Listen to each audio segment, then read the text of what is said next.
You're listening to the Candid Comms podcast with Rachel Miller. Tune in for practical advice and inspirational ideas to help you focus on all things internal communication related. Hello and welcome to the show. Do you have a really strong peer group inside your organisation? That's going to be the focus of our discussion today. We're going to be looking at the power of peers inside organisations, both for you and for the wider population internally. You are going to leave with one thing to know, one thing to do, and one thing to think about. Are you ready? Let's get started. What I want you to know is who you can talk to inside your organisation. In particular, if we're focusing on the power of peers, who are your peers? Who do you know, like and trust? Who is it you can have very open and honest conversations with inside your company? If you've been working inside the company that you're working for now for a while, I imagine that you do have some go-to people, some trusted peers that you can have conversations with or agree to jump on a call with and say, oh, I'm having a really bad day, or I'm really stuck on something. Please, can you help me? Having a strong peer network is so valuable for us as internal communicators. And there's two things for me here. There's one is about having a really good network. I believe as professional communicators, it is our business to know our business. So what that means is you need to have credible and trusted relationships at all levels of the organisation. And when I mean levels, I do mean hierarchy. You need to have good active relationships with your frontline employees, with your most senior leaders, with your CEO, but also I think it's really valuable and useful to have a community of peers as well. When you're working inside an organisation as an internal communicator, you are so visible. Part of the mindset for me in knowing our business is having good relationships across an organisation where you know you can get in touch with those people and ask them about the reality of their role. Because let's be really candid here. Whenever you are advising an organisation or you're creating content or you're recommending and advising on something to be created inside the company to help it to communicate and help your people to communicate, you are not doing all of the roles that content is aimed at. So the intended recipients, groups of employees doing certain jobs, you're not a bus driver or a train driver or a retail shop floor employee or working as a hospital porter or being a clinician on a ward. That's not the job you're doing. You're an internal communicator. So having a really strong network of people inside the organisation is so beneficial because you can check for understanding, you can make time to get to know your business by getting to know these people, and therefore it improves and it enhances your understanding of the business, and most importantly, it enables you to communicate in a much better way. We need to make sure that we are reflecting the reality of the world that we're operating in. In my book, Internal Communication Strategy, which is out now by Kogan Page, I wrote in there about my experiences of working in the railway, and I was based at the head office, this lovely big shiny building in Canary Wharf, which is in the City of London, and it's a complete world away from the reality of many of my colleagues who were working underground in the dark, late at night in tunnels, wearing safety gear. Our world could not have been more different. I was surrounded by skyscrapers and designer shops in the blazing sunshine day in, day out. If I didn't take the time to get to know some of our amazing people, our amazing colleagues who were doing all of that work underground at night in the dark, and I was just sitting there in my office in Canary Wharf writing about our company and our people, then it would have shown there would be a massive disconnect between my perception and their reality. And my perception wasn't important. Their reality is what was important. So my job as an in-house internal communicator was to go to the front line. It was to get to know my people, our people inside the organisation, my colleagues inside the organisation. So establishing that network for me was so important, because when I heard their stories, that's what I was reflecting in the internal communication. The second part of that for me is a network of peers for you. So normally that's people who are at the same level as you inside an organisation. And I don't like talking about hierarchy, but that is the way that most organisations are structured. So what I mean here is, if you are, say, a senior internal communication manager and you aspire to be a head of communication or a director of communication, you might be building relationships across the organisation with people at all levels. And that's brilliant. And you definitely should be doing that. But there's something really useful about having a cohort, having a group of peers who are on that same level as you, on the career ladder, if you like. Because if you are interested in moving up the ladder, or maybe going into another part of the business, it can be really helpful to understand how the company operates. If you're feeling frustrated and you are trying to get promotion, or you feel like this is a kind of a slow moving organisation, I'm not really progressing or doing what I want to do, it can be really helpful to check in with your peers and say, are you also experiencing this? Because you never know, it could just be your bit of the ladder that is slowing things down or holding you up. You never know. I find having a community of peers really, really helpful. I find it helpful today as a business owner to have a community of like-minded people and fellow business owners. I find that super useful. When I worked in-house, I found it incredibly helpful to have a network of peers. It's also helpful to think about who you get to know inside your organisation. So it's not just about hierarchy and titles. It can be really helpful to get to know the longest serving colleagues inside an organisation. The stories they can tell is just fantastic, because whenever you're writing, particularly if you're doing change, for example, people who have long service inside your organisation will probably have long memories too. So they can help you understand how things have happened before, and they can share the urban myths and legends of your organisation. That's really useful to know. That context is so incredibly useful as an internal communicator. So if you're looking at your organisation, do you have good relationships with the longest serving employees, or people who are new to the organisation, or maybe your graduates? If you're having people who are joining the organisation, they can bring really good, fresh perspectives in. So I encourage you to think about that. Get to know the people inside your organisation. You may find, and your HR colleagues will be able to advise you on this, I'm sure, or learning and development, you may find that you have reverse mentoring in place. This can be really helpful if you want to learn more about particular skills inside your organisation.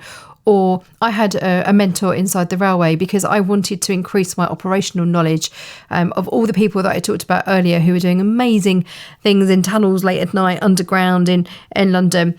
I wanted to increase my operational knowledge, and therefore having a mentor from that operational side of the business was really beneficial for me, because it enabled me to share my skills and knowledge and experience with him, and he shared his view of the world with me. So I learned so much about the way that a railway works, and more importantly, what my colleagues were doing day in, day out through that operational lens.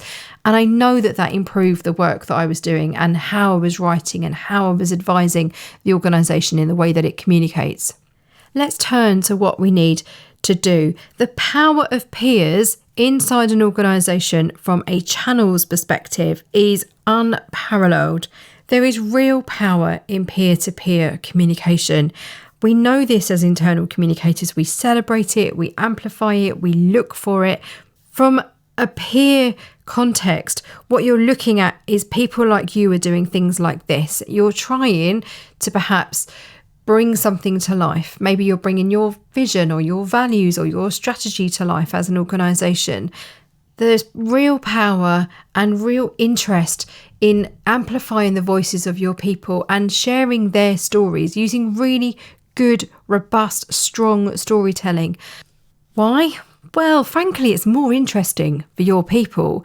There is a role for your leaders to be talking about your strategy and how they're bringing it to life and why it's important for your organisation. But in order for it to feel like this is everybody's responsibility and that we are all living and breathing our company strategy, then actually that amplification of peer-to-peer stories is super important.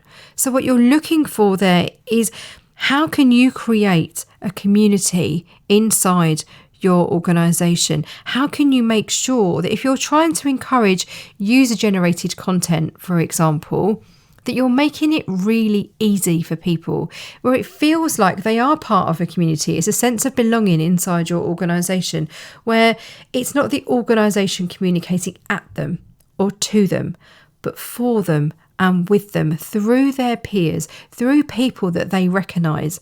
I love it when I look at an organisation's internal communication channels, particularly if I look at something like an intranet, for example. The best intranets for me are where it feels like this is a window into your culture. I've described them like that for years. And I genuinely believe that if I look at an intranet and I can see the vibrancy of that organisation, I can see we have these sorts of people in these sorts of roles doing these sorts of things, and here are their stories. And it's first person narrative. I've got stories and photographs and user generated content, which is a really jargony thing to say. Basically, employee led stories. That for me is what good looks like. I judge a lot of industry awards every single year. I love seeing internal communicators having their hard work recognised. I can't beat it. I absolutely love it. Whenever I'm reviewing award entries and I see peer-to-peer communication, my goodness me, it stands out. It elevates whatever I'm reading. There's a real difference between organisational communication that is top-down, that is hierarchical, that is leader-led, and there's good reasons for that, and there's good appropriate times to have leader-led communication. But when I see employee-led communication, everything is better. It's more interesting, it feels more relevant, and it doesn't need to be polished and perfect. I'm going to include a link in the show notes to a blog post that I wrote back in 2016 about the rise of wonky communication, where I was encouraging us as internal communicators to not always have the polished and perfect internal communication, but to give way to the wonkiness, to enable and allow our colleagues to share their voices without us feeling the need to sanitize everything and change it all. When you have really raw internal communication, and we've had this so much more in the last 10 to 15 years, particularly through things like the rise of enterprise social networks, and employee apps as well, and so many more actually, lots of different channels that have emerged over the last decade or so, where things don't go through the comms filter. They are raw, they are real, they are employee-led, where our employees don't have to go through us to share their stories. They're able to blog on the internet, for example, or record a video and upload it and share it internally. I love content like that. You need to make sure that you've got flexibility within boundaries, where you're setting the boundaries in terms of this is what we recommend and this is what makes a great story for this particular channel. All of that, there's definitely a need for that, to look at the quality of your internal communication inside your organisation, but letting go of the reins a little bit, allowing the wonkiness to come through, is worth doing. I'd love to know if you're doing this. If you have a really good example of employee-led communication or peer-to-peer communication inside your organisation and you would like to guest blog for allthingsic.com, do get in touch with us. You can reach the team and I at hello@allthingsic.com, and we have some guest blogging guidelines as well, which I'll include in the show notes at allthingsic.com/podcast in the show notes for this episode. We're going to take a short break, and when we come back, I'm going to leave you with one thing to think about. See you in a moment.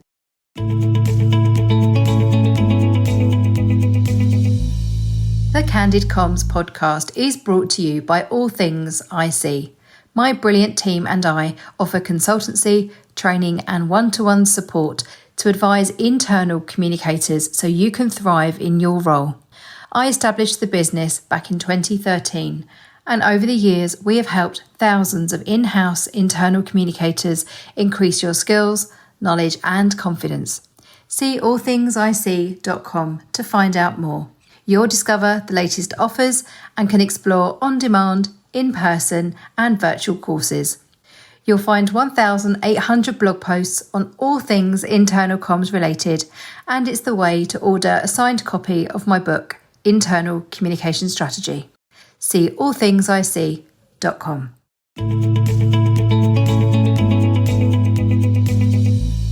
Welcome back. In the final part of today's episode, I'm going to focus our minds. What we need to think about is leadership peers. Imagine that you are communicating change inside your organisation and you are having restructures which lead to redundancies. How would you plan that internal communication? Whenever I've found myself in this situation, there is one technique that I've used time and time again that I found to be really successful, and I'm going to share it with you.